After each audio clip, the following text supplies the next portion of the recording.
कभी कभी अन्याय जब ज़्यादा बढ़ जाए तो धर्म को न्याय करना ही पड़ता है। मिट्टी धूल बनकर उड़ रही थी। दुर्योधन उतरा।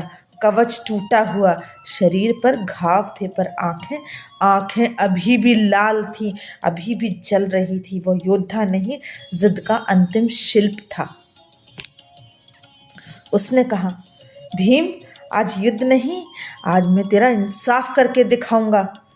भीम आगे बढ़े, शरीर भारी पर जज्बा समुद्र जैसा विस्तृत। उनकी सांसें आग थीं, उनकी नजरें तलवार थीं। उन्होंने दुर्योधन की ओर देखा और भारी स्वर में कहा, तेरी जंगा ने द्रौपदी को अपमानित किया था।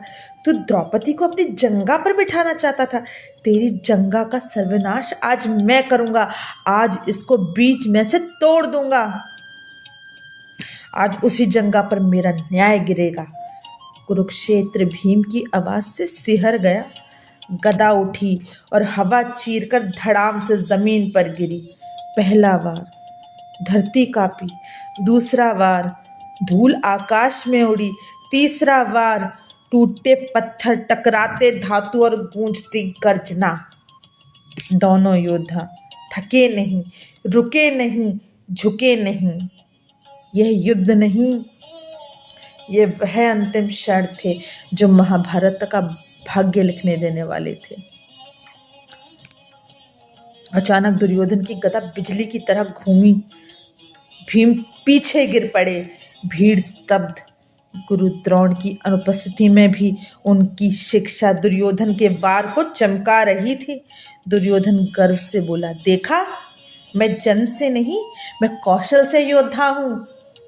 कृष्ण चुप थे, पर उनकी आंखों में चिंता की छाया दिखने लगी थी।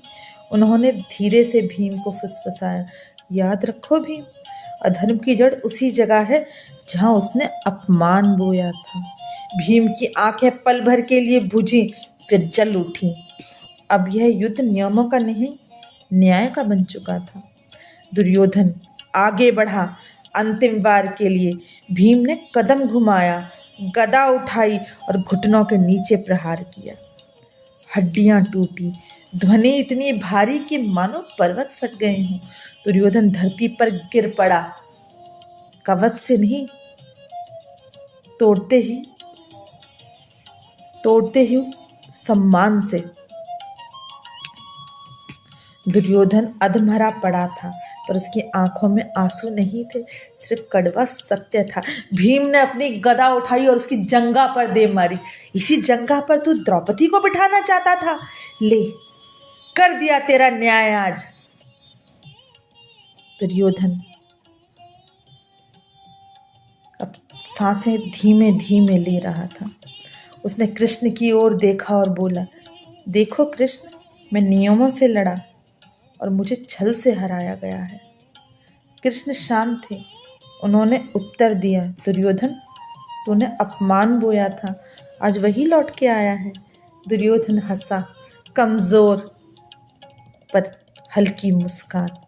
अगर इतिहास लिखा जाएगा तो लोग कहेंगे मैं खलनायक था। रुककर उसने अपने अंतिम शब्द कहे,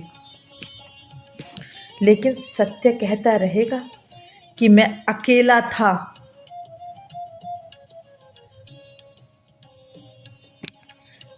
कि मुझे कोई समझ नहीं पाया, कि मेरी तुलना हर व्यक्ति से की गई, कि मुझे आज दुर्योधन बनाया तो किसने बनाया।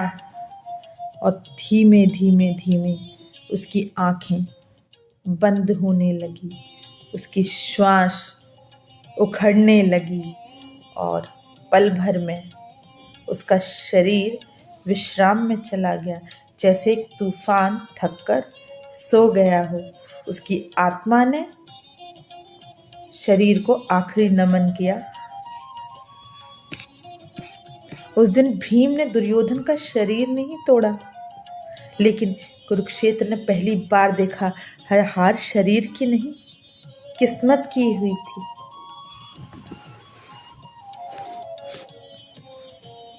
एक ऐसे योद्धा की हुई थी जो वीर था, पर उसकी ईर्ष्या, उसकी जलन, उसकी नफरत एक महाभारत ले आई थी।